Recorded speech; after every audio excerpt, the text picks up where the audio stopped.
2 microphones, 2 Amandas. and some seriously entertaining tales. I'm Amanda Wedekamp. And I'm Amanda Stanzione. We know stories connect us all. And we realized we have a mountain of stories to share. So buckle up, And brace yourself for a wild ride. because we've got a lot to say and probably too much to share. Amanda, I have 2 stories for you, and while they're not related, they tie in well together. Okay, good. I'm excited. Yes, Let's hear it. I'm so excited. So the first one is about my sister, Julie. Is she okay if you tell it? She is. Okay. Thank goodness. That is something I'm always scared to ask people because Right. I'm like, I obviously think this story's good enough for the podcast. Right. So what does that mean? Right. But And then they might start second guessing themselves, Right. like, ooh, do I want this out there? Yes. But then I even kind of went over it with her on some Mm-hmm. of the ways I was going to present it. And she was like, yeah, it's great. I'm Okay, like, perfect. Okay, perfect. Good. Okay. Love it. So I need to give you a little background on my sister, Julie. Okay. She is about 3.5 years older than I am. Mm-hmm. She and her husband, Damon, have been together for over 30 years. Okay. But only married for 4. They've only been married for 4 years? Yes. Because I feel like as you're recapping, I'm like, yeah, because I know Julie. Right. Okay, 4 years? Yes. That I did not know. Yes. So that was more a marriage out of tax savings. Okay. Yes. Because they have no children by choice. Okay. They are both semi-retired. Okay. And I say semi-retired because Julie was a speech language pathologist in the school system. Mm-hmm. And Damon wrote for the Las Vegas Review-Journal newspaper. Okay. In the sports department. Cool. Yep. And now he still does some freelancing for them and covers some of the games, the Okay. high school games. My sister still does some private speech therapy and some speech therapy for the state. Okay. Okay. And they're living in Vegas, And they're living in semi-retired. Vegas, yes. 4 and they years. have Okay. lived in Vegas since before I was married. So I think they moved out there in like 1995 or 1996. Oh, okay. A very long time. And that's a long way to move. Yes, from Indiana. Yeah, totally. right. They were in their house for a really long time and then moved to a nicer house in a new neighborhood in 2019. Okay. And when they moved, they obviously became friendly with their new neighbors. And they... As one does, hopefully. Yes, exactly. They have neighbors named Felix and Nadine. Felix and Nadine. Yes, Okay. I love those names. I know. Like they're in their late 70s Oh, around okay. this time. Yeah, okay. So 2019, late 70s, possibly even early 80s. Okay. Okay. So Felix and Nadine are super sweet and they have a dog, Ginger. And, you know, my sister's not really a pet person. Okay. Okay. So even with my dog, like, So she doesn't like Hazel when she comes? not really. I Oh, mean, okay. she will tolerate her. Yeah. But yeah. she's just kind of like, okay, you're cute. Go play Go with play, someone yeah. else. Oh, she's And such a- sometimes Hazel will even be like, bark at her. Oh, okay. Because she's like, What's yeah, wrong with you? Yeah, what's Why wrong don't with you like She me? can sense. Yes. You're not my biggest fan. Exactly. Okay. So Julie and Damon and Felix and Nadine had helped each other out occasionally, right? Doing neighborly things. Yeah, watching the house, as you I'm out of do. town, or Yes, what have you. Exactly. Well, then Nadine passes away around maybe 3 years ago. Okay. Okay, so now Felix is in his middle 80s. Okay. And living on his own. On his own. Okay. But, you know, kind of needing some help here and Yeah, there. of course. And he reaches out to Julie occasionally and Damon, you know, but mostly it's Julie Sure, because sure. that's how it works. Okay. So that is the little setup. Okay. Now, we're going to go to Damon and his dad. Damon's father. Yes. Okay. Okay. Because that will tie in totally Okay. towards the end. So Damon's dad lives in Carbondale, Illinois, and has lived there for probably 70 years. Okay. Did Damon grow up there? Yes. Okay. Yes. Damon grew up in Carbondale, Illinois, and Damon's mom passed away in 2016. Okay. Damon is an only child. Okay. No children either, right? Right, So there's right. no grandchildren. Okay. It's literally just Damon. Got it. Okay. But the cool thing is Damon's dad has this amazing group of friends, and they have been friends longer than Damon's been alive, and Damon's mid-50s. Wow. Yeah, okay. And it's probably a group of about 10 people. Yeah. Okay. And Dan ended up going into assisted living probably about 5 or 6 years ago. Okay. And these friends come every single day. Okay, so Dan is Damon's Damon's father, dad, yes. who ended up going into assisted living, and his really close friends that are like a group of 10 would come and visit him every day. Yes. Wow. Yes. And different, pods of the group. Sure. But like every day, somebody's showing up to hang out. And they play cards, and That's they'll bring fun. him dinner sometimes. Oh, that's They cool. take him out to dinner like 2 or 3 nights a Oh, week. love it. I mean, it's incredible. Yeah, He has and they're this- not in assisted living? Yes. No, I they're mean, not. and No. it's just him. Right. It's just him Just for Dan. the most part. And a Okay. couple people have passed away, yeah. from the group. But Julie and Damon still go out there about once every 6 weeks. Okay. And they stay for about a week and obviously know all the friends Yeah. and do stuff with them. So, I mean, it's just this great It's sweet. Yeah. connection, right? So now, fast forward, Julie gets this text from Felix. Okay. So this is the neighbor. Okay. Okay. Hi, Julie. This is Felix again. I don't even know if you're home, but I need help with my dog. I think she's dying. I'm not sure.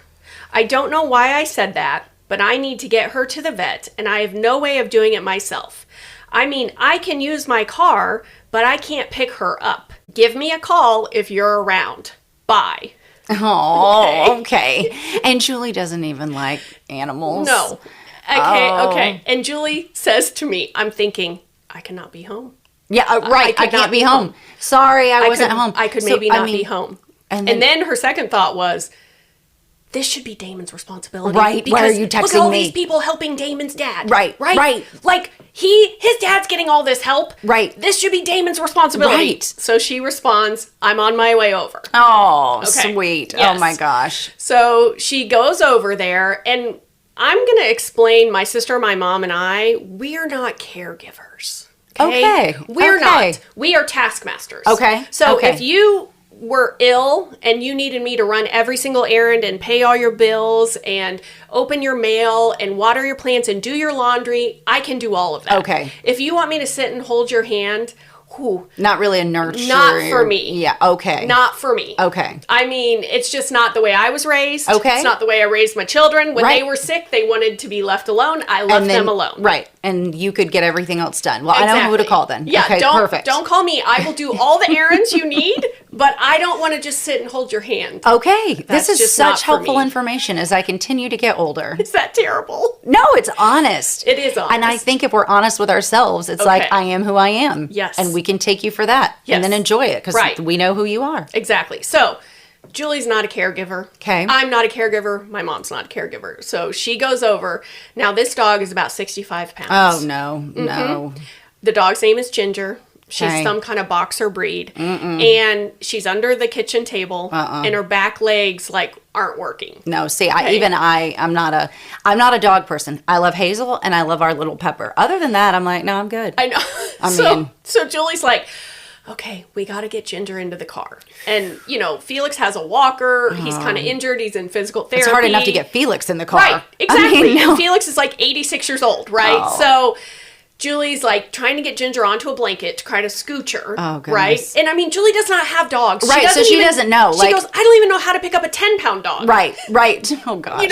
Right. And she's Get out just a treat and start teasing it with the treats. panicked. Oh, She yeah. I'm I'm sure. not know Starting what to to sweat. do. Yeah. So they go to the other neighbor. Okay. And the other neighbor is able to pick up Ginger and put Ginger in Felix's car. Okay. Julie gets in the car. I was going to say. Of course. I mean, come Yes. on. She's going to have to I go. know, At I this know. point, she can't be like, I came over to help you. Wasn't a lot of help. Right. The other neighbor helped you and goodbye. Yes, exactly. I mean, exactly. glad you called. I know.